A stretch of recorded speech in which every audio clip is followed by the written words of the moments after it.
Okay, welcome everybody. Hi, my name is Adam Smith. I have the great pleasure of being your moderator for this discussion, which will investigate how digital infrastructure can enable the knowledge societies that we've been talking about over the last 2 days. I have a very distinguished and experienced panel here. Let me very briefly introduce them. Michael Minguez is an expert in ICT, an expert in ICT analysis and policy, and he's also the founder of ICTdata.org. Shahina Waheed is the Vice President for Business Development and Innovation at 2 UAE campuses of international universities, Walsh College and also the University of the Creative Arts. Inigo Higuera is a professor of economics at Complutense University in Madrid, and he was also head of the Studies and Statistics Department of Spain's International Telecoms Regulatory Body. And lastly, Mu'taziz Khurshid was the Egyptian Minister for Higher Education and Scientific Research and is a long-standing professor at Cairo University, where he was Vice President for Graduate Studies and Research. So, we've heard over the last sessions how essential it is to have a robust research, development and innovation environment in order to create the knowledge societies we want. And just to start this session, Dr. Mu'taziz is going to give us a short introduction to his vision of how that RDI system should operate, how that ecosystem should be at its best, and he has 6 minutes to tell us about it. So please go ahead. Let me switch to Arabic because we are in Dubai, so it's better you go to Farlan in Arabic and speak in Arabic. Now, يعني هناك اتفاق إنه بيننا جميعا عن أن البحث العلمي والتطوير والابتكار والتكنولوجيا المعلومات والاتصالات هي أحد المؤثرات الرئيسية، وهي الدرايفنج فورس أو القوة الدافعة لعملية التنمية بشكل أساسي. لكن احنا كان في تفكيرنا اكثر ان احنا نركز في المؤشر اللي يتم بناؤه على ان يكون وضوح للتأثير التنموي والتأثير المعرفي للبحث العلمي والابتكار. عشان يتم هذا كان في البداية أن نراعي الأبعاد المختلفة لمنظومة البحث العلمي العالمية وهكذا، وأنه ما هي الأبعاد المختلفة التي يجب أن تكون عليها المؤشرات اللي يتعين قياسها. لا ننسى أن الآن مؤسسات إنتاج البحث العلمي اتسعت بشكل كبير. هناك التعليم العالي، المراكز والمعاهد البحثية، وهناك شركات الأعمال الصناعية اللي أصبحت الآن تؤدي دورا بحثيا مهما ودورا ابتكاريا أكثر أهمية من الدور البحثي، ومؤسسات المجتمع المدني بتلعب دور. لكن كمان هناك البنية الأساسية التي تدفع بالابتكار زي المنتجعات البحثية، أودية تكنولوجية، والمدن العلمية وهكذا. طبعا أخذنا في الاعتبار أيضا عند ذلك تصنيفات البحث العلمي، أنواع العلوم الأساسية التطبيقية للنشر العلمي في هذا المجال، ثم المجالات البحثية وقطاعات التطبيق وغيره. لكن كان في أيضا تركيز على البعد الاقتصادي للبحث والتطوير. لسه ما اتكلمناش على الابتكار. ان البحث العلمي هو قيمه، بيولد قيمه مضافه على مستوى المجتمع، لكن الاهميه بتاعته بتاتي فيما يطلق عليه الحقيقه مش عارف بالدقه العربي، لكن اسمها السبيل اوفر ايفكت، وهو التاثير الغير المباشر للبحث العلمي والابتكار على القطاعات المجتمع الاخرى الاقتصاديه. وبالتالي احنا لابد ان ننظر ايضا للبحث العلمي كخدمه مجتمعيه تختلف عن الخدمات الاخرى، لها طبيعه خاصه، الدوله لها دور فيها اكثر في هذا المجال، لكنها هي أحد الخدمات المجتمعية التي يكون لها سوق عمل وعليها متجهات للطلب وقوى العرض، وده لازم نأخذه في الاعتبار عند قياس المؤشرات الخاصة بهذا المجال. وطبعا كان في شبه اتفاق على أنه على مستوى البحث العلمي هناك دالة بحثية تتكون من مدخلات يتعين توفيرها، وفيها مخرجات يتعين أن تقدم بدرجة عالية من الجودة. كان الاتجاه العام أيضا إن نحن نأخذ في الاعتبار ثلاثية الإبداع والاختراع والابتكار مع البحث العلمي الحقيقة، لأنه الابتكار بقى يلعب دور أساسي. أنا مش هتكلم على البحث العلمي الكل نعرفه، لكن طبعا نحن نعلم أن هناك فكر الإبداع الذي ينتقل إلى اختراعات، وعندما الاختراعات يتم تطبيقها يأتي الابتكار، وبالتالي الابتكار أصبح له ضرورة مهمة، وإحنا فكرنا أن نربطه بالبحث العلمي، وبالتالي السيكتور بتاعنا اسمه الأرض أي ريسيرش ديفلوبمنت اند انوفيشن. وبالتالي الابتكار هو النجاح في خلق قيمة من الفكر الإبداعي اللي نشأ في الأول من أجل تحويل الاختراع إلى قيمة اقتصادية والتوسع في تطبيقه. وده معناه أن التأثير الاقتصادي للابتكار أقوى كثيرا من التأثير البحثي. البحثي له دور مهم في العملية الاقتصادية، لكن في دفع العملية الاقتصادية، لكن على مستوى الابتكار هذا مهم جدا. تنامي تأثير الاقتصاد بالابتكار وضرورته لاستدامة التنمية جعلنا أن نضع البحث العلمي والابتكار كأحد السيكتورز الأساسية اللي موجودة في تولد المعرفة. هذا الحقيقة يتطلب ان احنا نراعي، لانه الابتكار اذا كان البحث العلمي يتم في مراكز البحث العلمي والجامعات، لكن الابتكار بيتم في عدد اكثر من يعني على سبيل المثال نسبة كبيرة من الابتكارات تتم على الشركات الانتاجية والمجتمع والى غير ذلك. فاذا الابتكار اكثر اتساعا من البحث العلمي. البحث العلمي يتم في مؤسسات متخصصة، وبالتالي كان لابد ان ناخذ في الابتكار والتوسع في اللي بيحدث فيه النقاط المختلفة الحاكمة للابتكار، ومنها تعدد إنتاج الابتكار ومؤسساته زي ما حضراتكم شايفين، ومنها المخرجات المختلفة الخاصة به من تولد المعرفة من منشورات واستجادات وبراءات وغيره، ثم تأثير هذه المعرفة وانتقالها والديسيمينيشن بتاعها في هذا. ورؤي طبعا، وده اتجاه موجود منذ صياغة الجلوبال انوفيشن اندكس الحقيقة المؤشر الدولي للابتكار، أن المخرجات الإبداعية والأصول غير الملموسة والإبداع الإلكتروني يعد جزء أساسي من قياسات الابتكار، وفي اتفاق أصبح الوقت موجود عليه في كل المؤشرات التي تخرج في هذا المجال. لكن كمان الدنيا تطورت كثيرا في مجال الابتكار، وفي أنواع مختلفة من الابتكار ظهرت الآن، زي الابتكار الاجتماعي، الابتكار الاقتصادي، المهارات الرقمية في الابتكار، والابتكار البيئي.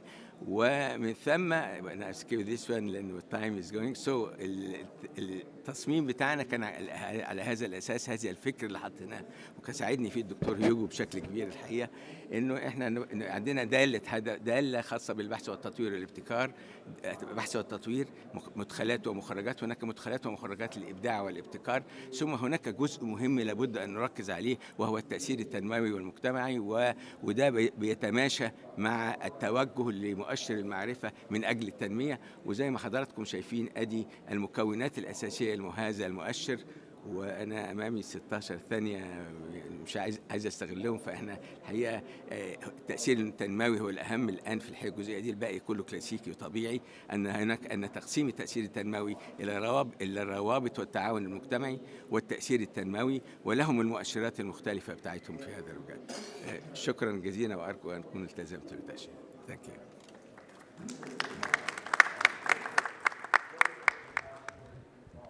Thank you very much indeed. And thank you also for sticking so beautifully to time. Much appreciated. So that very beautifully outlined the multiple factors that need to come together to create such a system. Sorry? No, you need to use the... It's because of this. Yes. Sorry. So you have to be tuned to 0 to hear me. I'm sorry. Okay.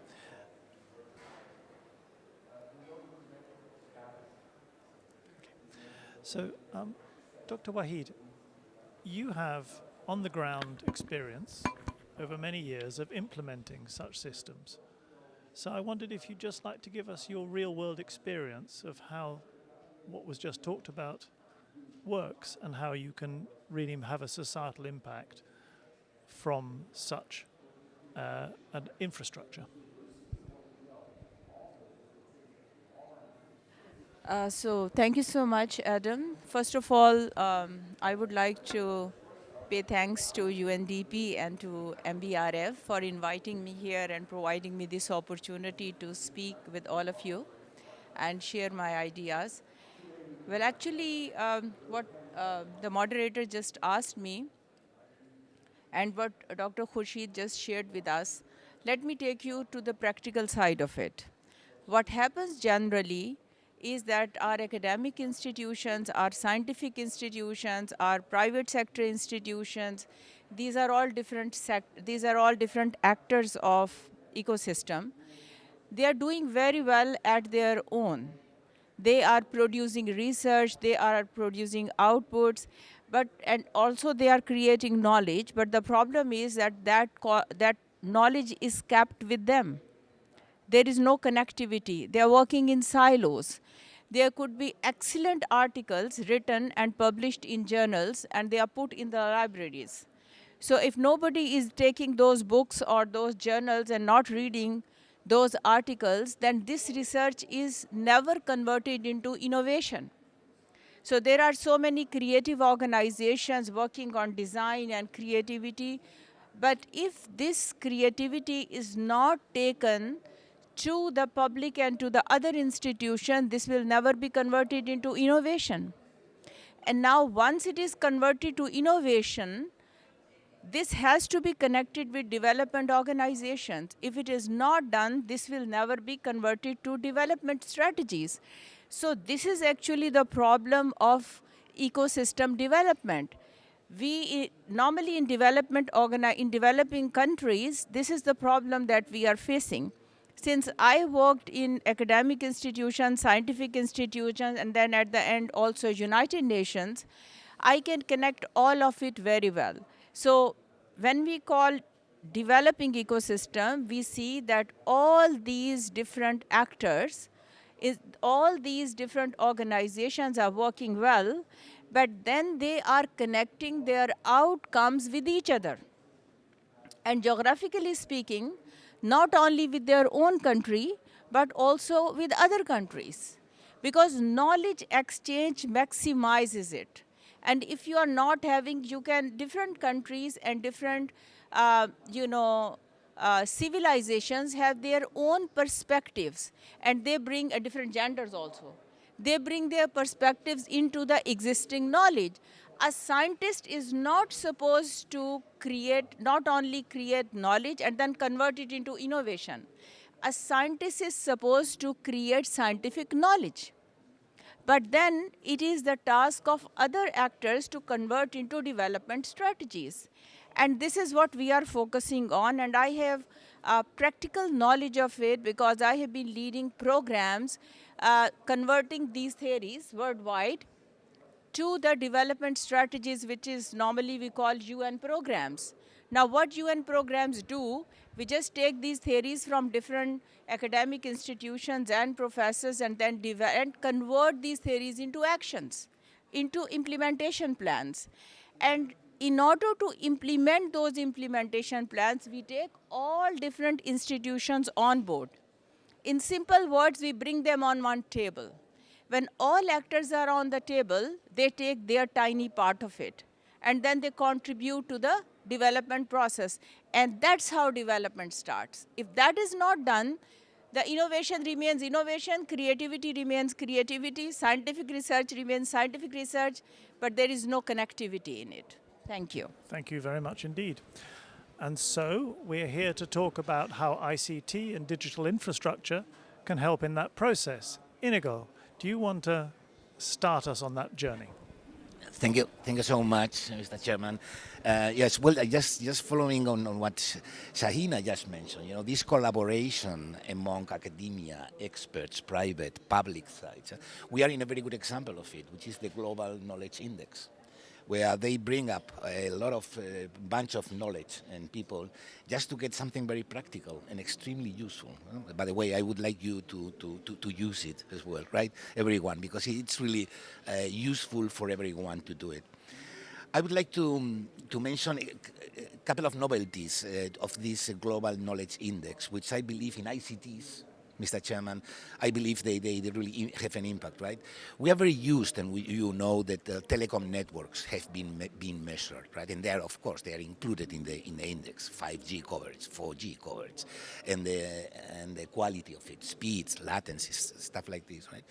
But there was one point that we had a lot of discussions, Michael will remind it, on digital new infrastructure and digital new services. And they have been introduced now in the whole ICT sub-index. And I believe this is highly relevant, right? Because with digital infrastructure, we face a lot of problems. One of them is measurement, which to construct an index is very basic. And the second one is sources of information. We don't have almost official sources of information, almost. And then also even on conceptual level, sometimes you don't know the distinction between infrastructure, digital infrastructure, and digital service. Because they seem, sometimes they're like general purpose technologies. Say artificial intelligence, say cloud services, say data centers. You don't know exactly the boundary between what is the fixed capital investment and the services that they are doing afterwards, right? Because they are bundled together, same agents are developing it, by the way. And the distinction is, but let me state that I want to make a claim, Mr. Chairman, with your allowance, which is we want new measures. We need new measures. Official statistics or not official statistics, just, we need them. Actually, otherwise it's impossible to measure.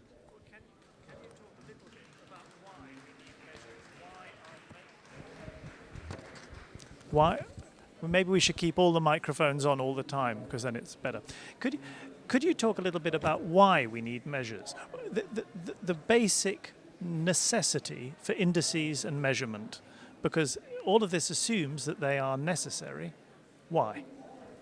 First of all, because we don't, to be honest with you, and I'm pretty ignorant on this, right? But we don't know exactly what the mechanism is of a digital service, of a digital infrastructure, and how it comes, what role it plays exactly in the production function, in the decision making of the funds. We don't know exactly how it works. We need much more detailed data at the macro level, at the micro level, in order to really grasp, initially at least, to approximate how it really works. Because we are talking about general purpose technologies. If we are talking about cloud services, what is that? Logistics, intelligence, computing capacity, big data analysis. Well, there are hundreds of services that are being provided afterwards. And we really need to know, if you want to measure the impact, we need to know, well, what is it and how it is being used and demanded by enterprises and by public administration as well.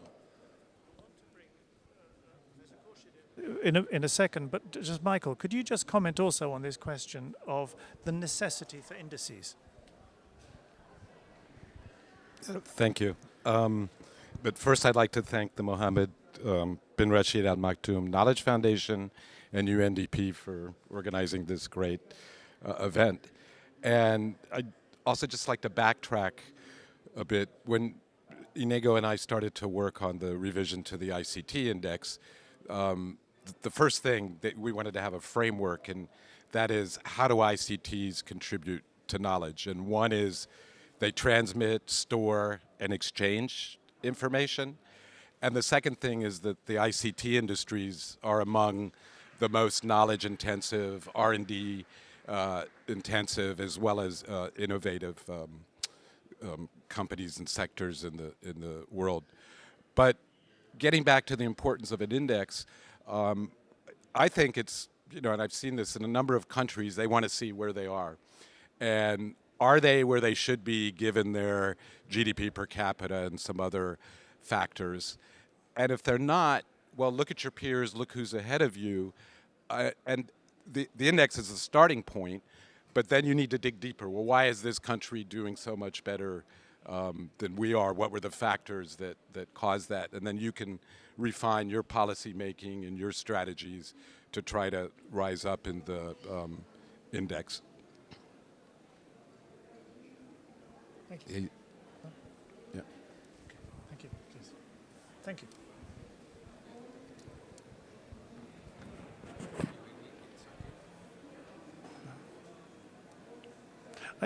Can we keep all these microphones on all the time, please? Go ahead, try again.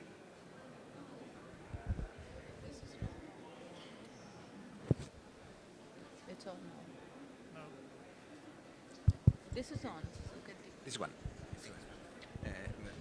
Yes, let me comment first on the what said the doctor, because I think it's very important and very relevant to what we are talking about now.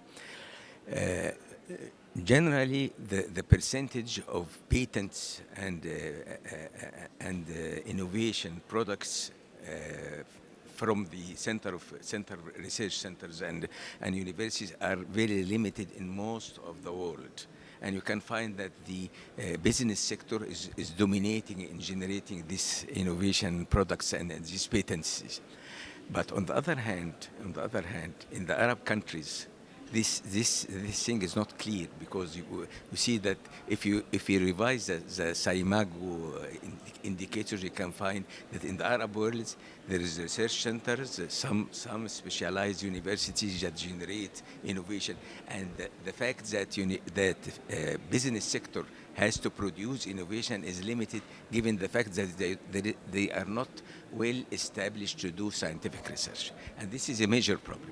But I think we have to add now also that things are moving now in the philosophy of innovation clusters, cluster for innovation. And I think there is even publication on this, one of them of the Global Innovation Index and so on, and the first 100 clusters on. The cluster is an idea of grouping research centers and universities as well as business sector, and they are work together to generate innovation. So this is the best thing to be done in this direction. Okay. Thank you very much. Okay, but just continuing with this theme of how the digital and ICT infrastructure can help, you've both commented on this. Let's address the question of the divide that exists in provision and what one needs to do about it. Who wants to take that first, please? Yeah, the reason I want to take it is I think all of you have probably heard AI in most of the sessions, and it's in an abstract way. But if you actually want to use AI, what does that require? Well, it needs a computer that has AI chip that can process both the learning and the training of the model.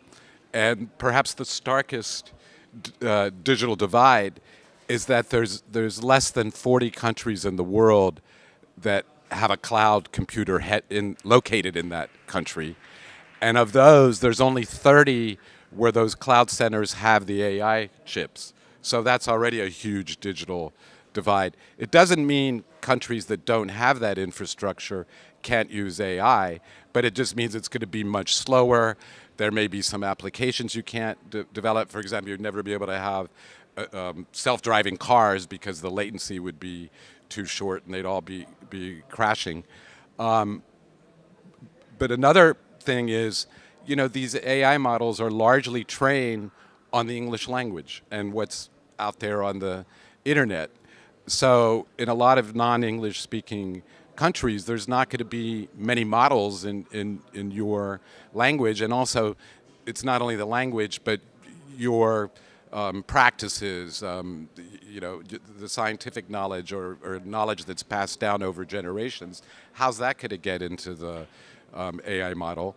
And the final thing is these AI systems consume a lot of energy, and it's projected to at least double in the next 6 years. So if you don't have good energy infrastructure and preferably moving to renewables, this is also going to have really serious economic, environmental consequences. I'm going to pass to both Inigo and Shahina, but I just want the situation with the divide was already fairly severe. The picture you've just painted makes it much worse. Yeah. Okay. Inigo, do you want to jump in first? Very briefly, only following up on this comment of inequalities. Also, we all know that this is kind of a revolution with AI, artificial intelligence, cloud computing.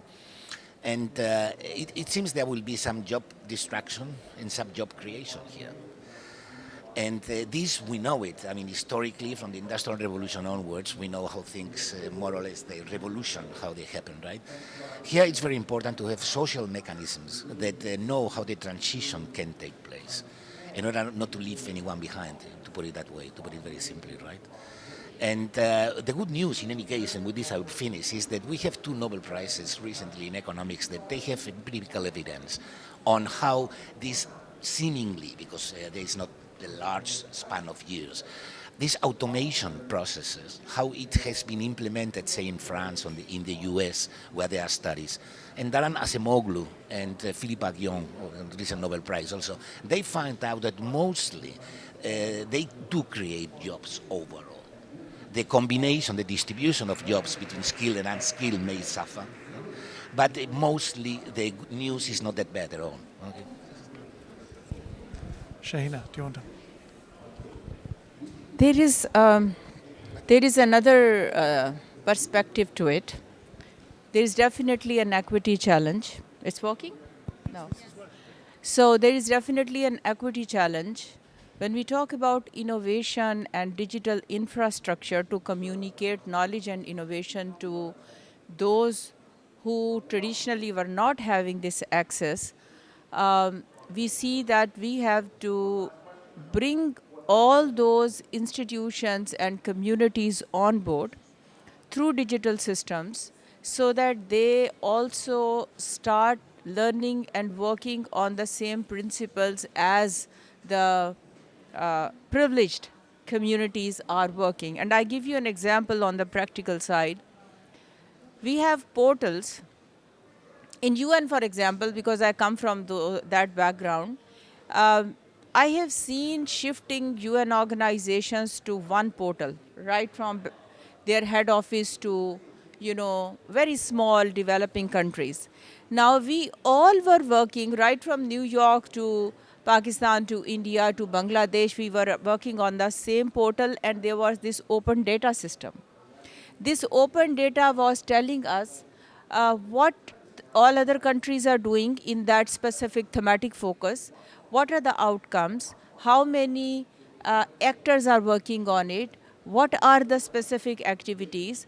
So it was, and what type of technologies are in use, and who is the provider of those technologies. And if I want to, when I was thinking to do something and I was not knowing, there was the contact of focal person also who I could contact to.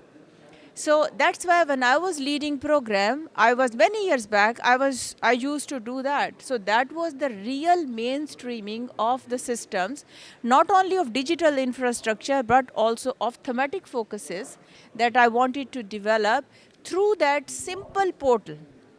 Nowadays, when you have these agriculture tools available for farmers, through this digital infrastructure, when we brought this digital infrastructure to our students, to our undergrad students in universities, and these undergrad students are working with Silicon Valley, they are attending the lectures and the talks, the expert talks there, without going there, and they know how they work.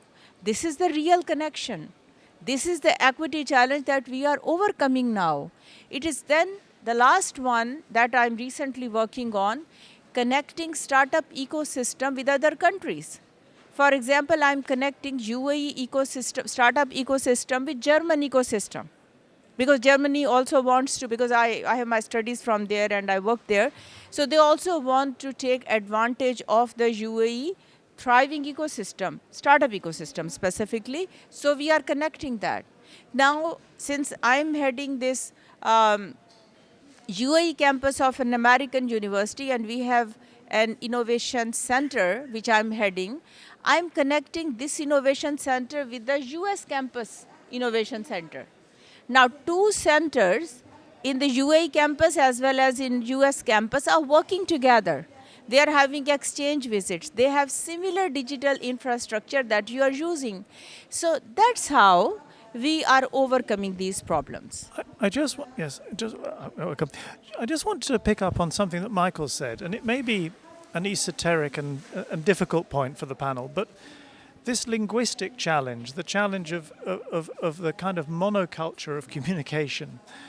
I mean, even in something as seemingly universal as scientific method, I've heard it argued that language matters. So, for instance, Leo Eseki, the Japanese laureate, Nobel laureate in physics, once spoke interestingly about the fact that he believed that the anglicization of physics was detrimental to physics because the Japanese way of thinking about physics in Japanese was somewhat different, and that difference was important to preserve. Well, that's a tiny example, but you can extend that and extend that. do you have any comment, just very brief comment, on the challenge of connecting people around the world through these digital platforms, but maintaining the differences that are important? I'd like to hear you more on it, Michael, but Shahina? Very briefly, my creativity program was simultaneously implemented in 10 countries, including Europe, South Asia, Africa, at least 3 continents anyway. And of course, each continent was having different language and different way of thinking and perception of that specific knowledge that we were focusing on. And we had the same digital infrastructure as well. So, and the program was on clean technology, and you can very easily understand clean technology is a new topic that was actually introduced by the Silicon Valley, USA. And when I went to African countries, they had absolutely no idea of clean technology or solar technology. So what we did, it was a big challenge. What we did, we had conferences, regular conferences in each country and in local languages, and collecting the knowledge from those countries to bring to one big conference in the headquarters and inviting all of them and asking them to present their work that they have been doing and what is the difference, how they are thinking about it. Although this work at the end was presented in English, but the knowledge and way of thinking was definitely, because we were talking about creativity, and creativity is very different. There is very different perception of creativity. So in this way, this concept was continuously modernized, continuously modified. And the final version that we had was the collection of all. Thank you. Michael, do you want to just jump in on that point? Yeah, just to say that, of course, today one of the greatest inventions of ICTs is online translation, right? So I can get an email in Japanese and it gets translated to English. But it doesn't capture the underlying essence, though, of that culture, that maybe it's translated from Japanese to English or Chinese to English, but I still don't understand half of it just because of the way it's written and the different thinking of cultures. And so my concern is, as I mentioned with AI, that when you're having these models trained mainly on English language material, they're missing out on not only on a lot of knowledge from in other countries, but also that way of thinking, the different ways of creating knowledge and forming knowledge, and how can that ever be captured successfully? Because it does seem that important to preserve those differences as we create an infrastructure which connects the world and brings everybody together. There are still strengths locally that need to be played to, and you don't want to iron those out. Yeah. Please, is that microphone working yet or not? One only. I am the representative of research and development. And the group are talking about ICT much more than the research and development. Anyhow, let me go back to the issue of AI, artificial intelligence. I think we are witnessing the era of AI, no doubt about it. We can find this in different manners and ways.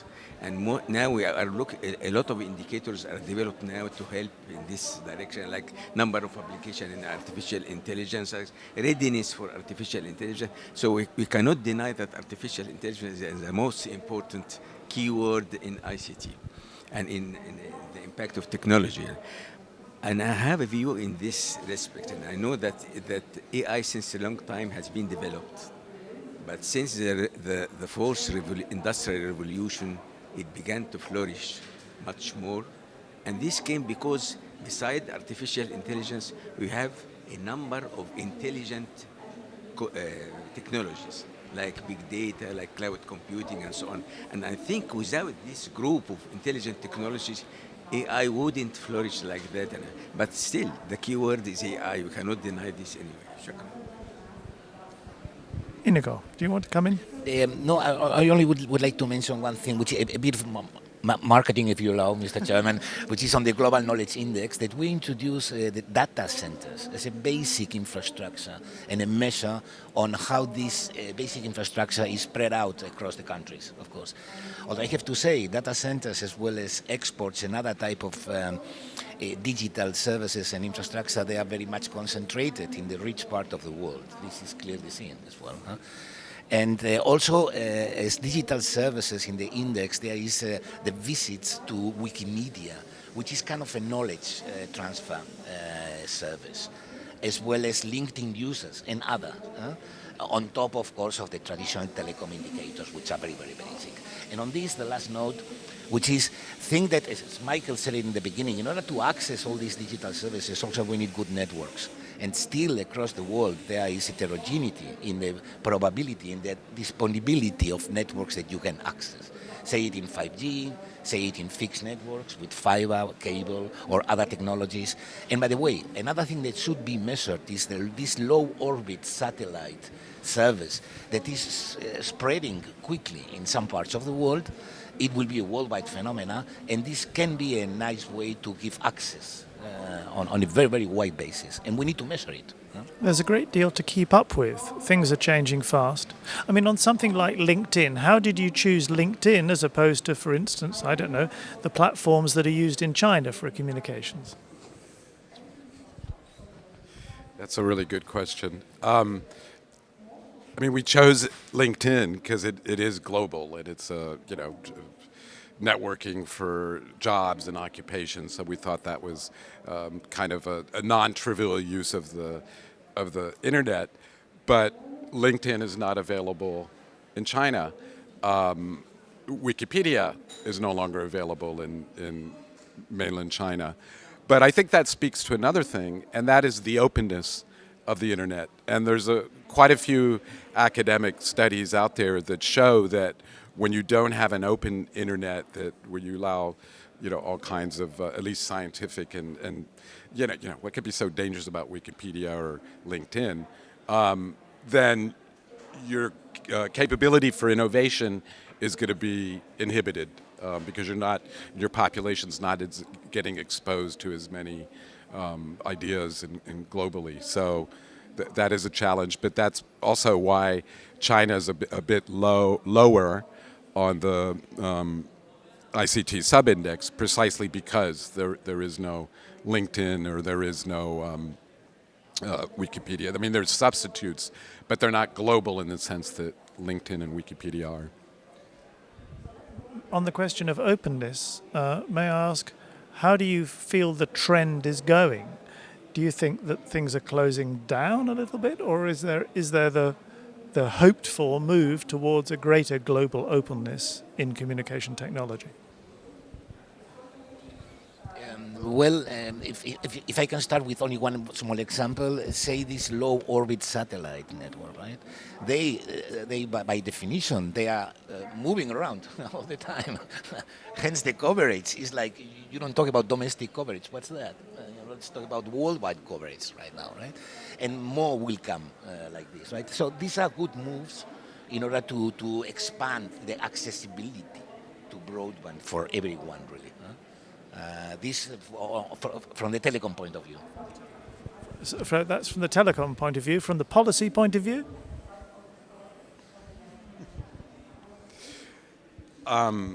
Yeah. Unfortunately, it's not as global and as open as we'd like, and it's kind of unclear where it's headed. But for instance, China basically has its own internet now because of U.S. export controls. It's developing its own AI chips. It has its own cloud services.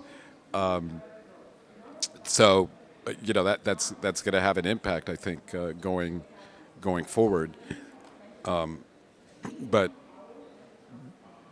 China can withstand that. It has the resources, but it's smaller countries that, if I think they want to close this or not allow that, it's going to have a really negative impact on their the knowledge society and their ICT use. And for instance, in the index we have data centers and we have something called internet exchange points, where they allow any kind of company, a cloud company, a content provider, to come and exchange data.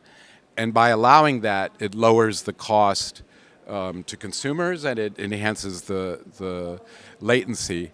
But in a lot of developing countries, the regulations prevent that. They say, no, only a telecommunication operator can go on this internet exchange point and be on the data center. So you don't get the big cloud companies that would come in there. And so I think that's a really major problem is these regulatory policies that are promoting local monopolies or favoring just a few companies at the expense of a much more open and innovative society. In contrast, I just want to highlight the UAE, which has a open internet exchange point, lots of data centers, lots of cloud centers, and so it's really thriving in the digital space. And there's even an AI university here that has actually developed an Arabic model AI system. So I think that's really innovation at its best. What's happened? It shows you when you have an open system, you have internet exchange points, lots of data centers like here, then what's possible. Thank you, Dr. Mertes. And then, sorry, did you want to jump in on this point? On the same point. Okay, well, you go first, and then yeah. Yes, I want to just add that if you are talking about China, it's a different situation. It has a bit different culture, and the indicators say that among the first 10% in research and development is China. And China, it's not the private sector particularly. Yeah, for example, higher education, Ministry of Higher Education, Academy of Science of China is producing a lot of research and development at this, the contrary of what's going in the world as a whole. So it is a very special case. But let me add also that about 40% of the patents recently within the first 10 best innovative countries, innovative institutions in the world are with ICT.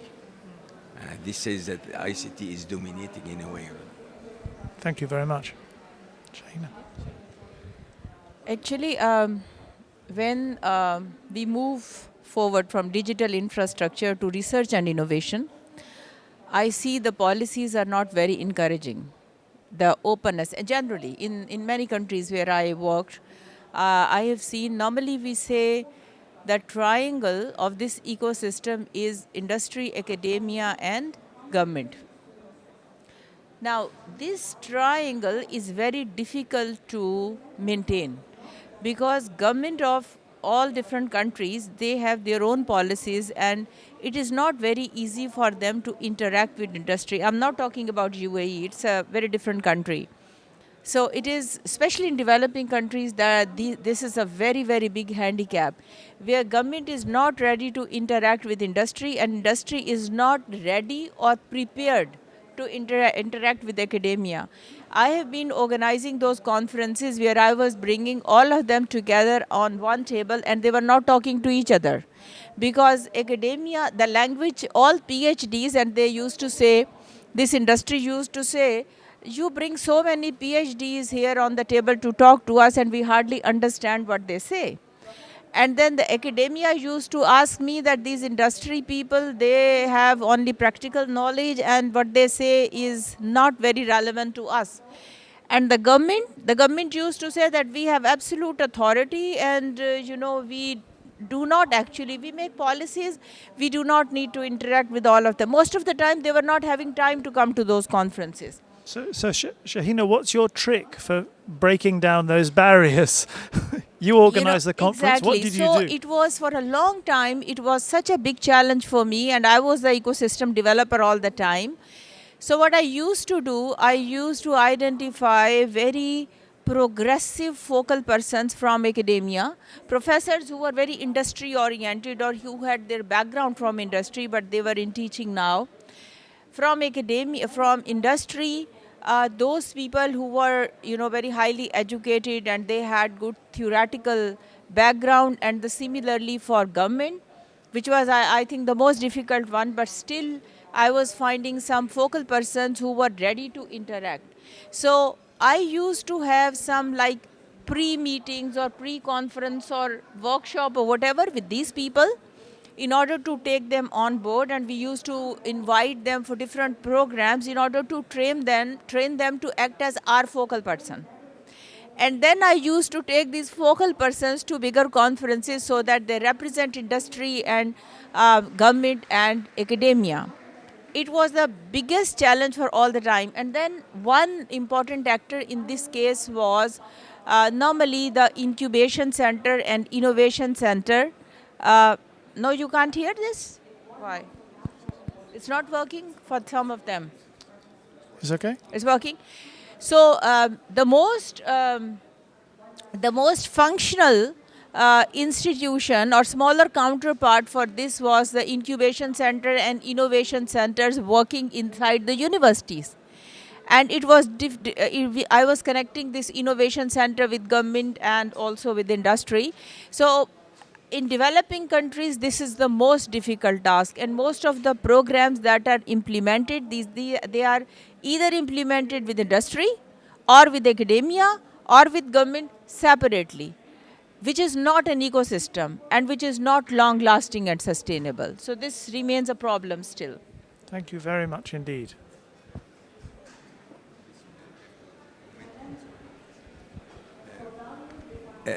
My feeling, Dr. Shahina, this is a cultural problem, the culture of innovation and the scientific research.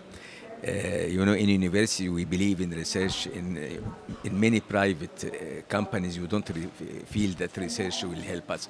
They refuse the fact that if he didn't try to innovate and improve, he will lose part of the market share. Okay, and in our Arab countries, most of our Arab countries, and in Egypt particularly, we have a structural problem with scientific research. We have 75% of researchers working in universities and center of research.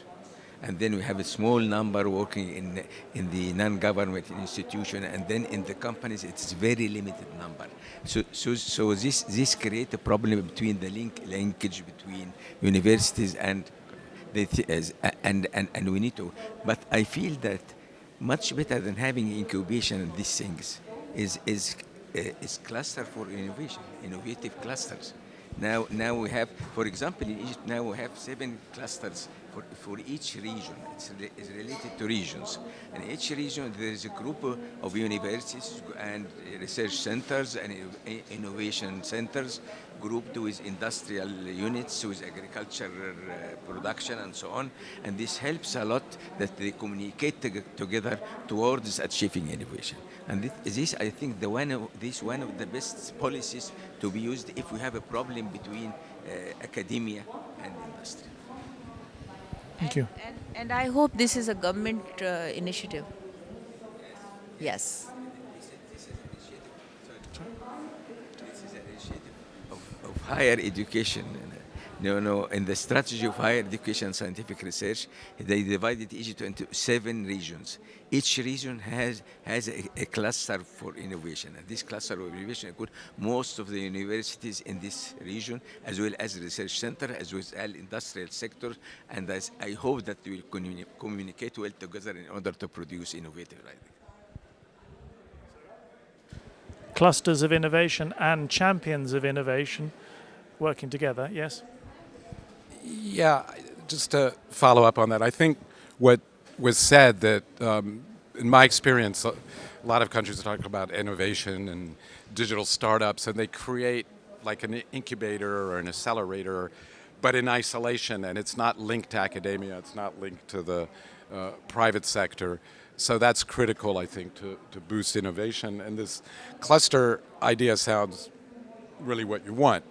However, if I think of the world's most successful cluster, Silicon Valley, that arose organically from Stanford University and former students that were hanging there. The government had played really limited role in the early steps, and part of innovation is freedom, creativity, destruction, and I just wonder if it's a question of more government support, there's probably boundaries that should be there, because you don't want to wipe out that organic innovation that just arises from people's minds.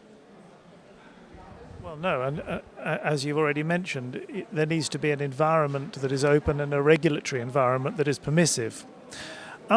We're running very close to the end. Something that was mentioned very briefly but wasn't really touched upon in any detail was the environmental and societal impact of the technologies we're talking about. I just wondered whether we ought to perhaps just give a little bit more thought to that. Do you want to have a... Thank you. Very, very briefly now, we are running out of time. Yes, I mean, it is clear also that this all digital development may have an environmental impact. This is very clear. The amount of water that they demand, the data centers, all this infrastructure is really significant, and the amount of electricity that they demand is more than significant, right? And growing by all means in almost anywhere, right? Here there is a problem of alignment of interest, and I believe here the governmental policy should be close, talked together with these data center actors, agents, and with electricity generators. But it's not only a problem of aligning interest in order to use renewable energy for the most, because you know that renewables energy, they may have some problems with peaks and lows and stuff like this, right? This demands as well like a good coordination with the networks, electricity networks, right? You have to access the electricity network, the transport networks, or the distribution networks, and there are bottlenecks already taking place in some parts. For example, in Spain, but many other parts as well. Hence, what I would claim, Mr. Chairman, is that a lot of more of talk, discussion, and a bit of government policy, just basic rules on transparency and how we can align the interest on the environment and on the better use of the resources that we have. And here collaboration is crucial. Are there good examples to follow of where this coordination is working better than elsewhere?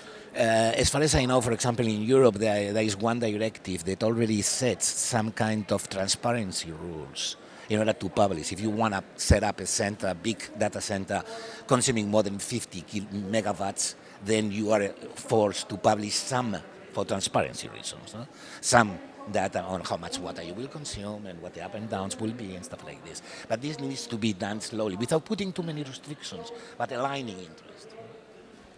Okay, Michael.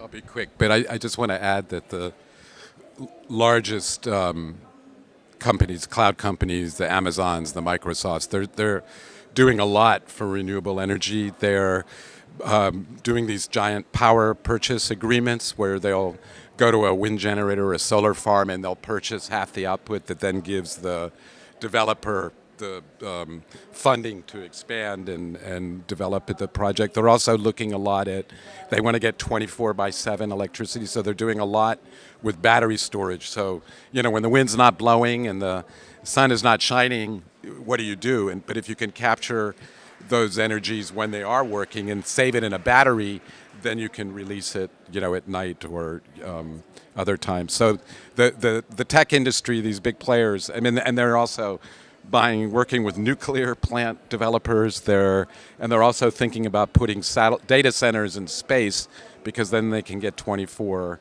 hours of solar to power them. So there's a lot of funding and creativity coming from these big companies trying to clean up their own mess. Thank you. What the audience can't see is that we have a screen here that is flashing the words "time is up" at us like this. So we will have to draw it to a close, but I'm going to give the last word to Shahina. So my last comment is, because I know time is up, is that universities build industry. Industries hardly build universities. So I always say it is actually the responsibility of higher education system to build these ecosystems and to take this industry on board. This is the only way, because a country's economy is built around universities, and then outcome is industry. Thank you so much. Thank you very much indeed. Thank you. Yeah, I just wanted to finish. Last week, I was with a Nobel laureate called Craig Mello, who discovered something called RNA interference, a new way of gene regulation in the body, and he discovered that 30 years ago. He's still very active indeed in the field. And he was talking to a bunch of young students in Barcelona. And he said something which you don't often hear fundamental researchers say. He said that it is the fundamental researchers' obligation to see their research through to societal benefit. And the reason is not only that society needs the benefit, but only the fundamental researcher really knows the detail around the subject. And so if they don't stay with the project, the likelihood is failure. So this was a nice example of academia looking over the wall, if you like. A very small anecdotal example, but basically an illustration of one of the things you've been talking about. I'd like to thank all of you very much indeed for this wonderful panel. It was a joy to listen to you, fascinating and inspiring, and it was also very nice to be accompanied by all of you in the audience. So thank you all very much indeed.